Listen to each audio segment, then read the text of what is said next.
Guys, magtotorta tayo ng small dilis. Ayan po.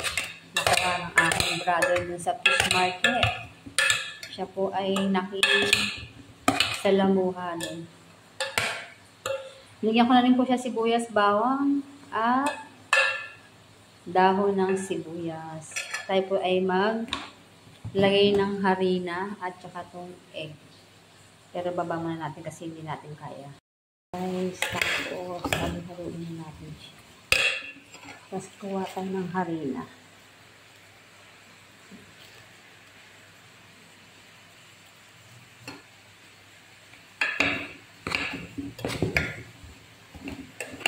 Luto na ako ngayon para bukas. Tanghaliin ako ng gising. May ulam na ako. Sama na natin sa tray. Guys, ayan na po ang ating tortang dilis na maliliit. Lutuin lang po natin siya. Ayan na guys, balik pa rin na natin kasi luto na ang ating tokoy.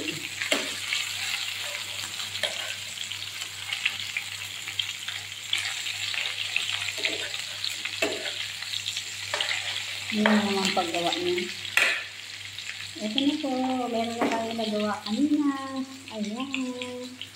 Bye. Thank you for watching. Please follow for more. Good morning guys. So, dito po tayo magluluto tayo ng ating batinjan. Kung tawagin sa UAE, talong.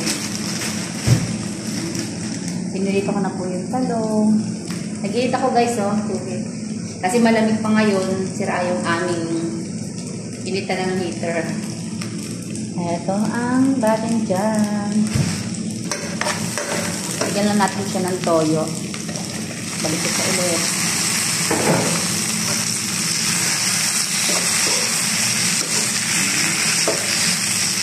Tapos konting suka, paminta, asin.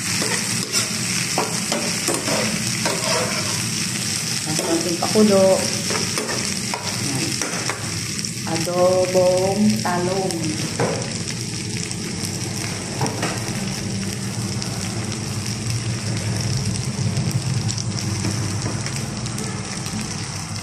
Natin ang konting asin.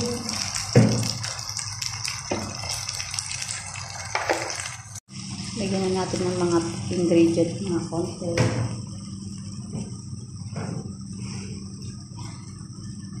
Lagyan natin ng konting tubig para hindi masyadong makalat.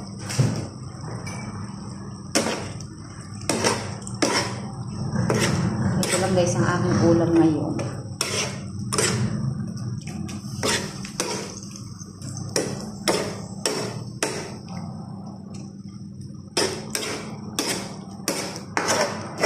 Konting pakulo lang to guys, pwede na siya. Okay. Ang talong ni Adele. Thank you for watching. Bye! Tara na guys, mag-English na tayo. Bye-bye. Hello guys, ito na po ang ating nalutong ulam ngayong tanghali. Tapos may natira akong isda doon. Okay na yan. Bye! Ito na guys, ang ating tuyo. Masarap.